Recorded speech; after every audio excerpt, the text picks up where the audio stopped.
Ang paglubong kang Jesus. Marcos Kapitulo 15 versikulo 42-47. Namatay si Jesus sa adlaw sa pagpangandam alang sa pista. Ug tungod kay hapon na ug ang sunod nga adlaw mao ang adlaw nga igpapahulay, nangahas si Jose nga taga Arimatea nga muadto kang Pilato aron pangayoon ang patay nga lawas ni Jesus. Si Jose tinahod nga miyembro sa hakmanan sa mga Hudyo ug usa sa mga nagapaabot sa paghari sa Dios. Sa pagkadungog ni Pilato nga si Jesus patay na, natingala siya.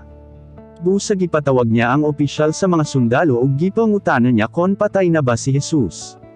Sa dihang nadungog ni Pilato ang gisulti sa opisyal nga patay na si Jesus, gitugutan niya si Jose nga kuhaon ang patay nga lawas. Busa mipalit si Jose og panapten nga puti, ug gipakuha niya ang patay nga lawas ni Jesus sa krus ug gibuliboren sa panapten nga iyang gipalit.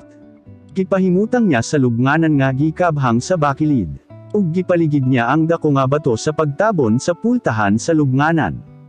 Nagalantaw si Maria nga taga Magdala ug si Maria nga inahan ni Jose, busa nakita nila kon asa gilubong si Jesus.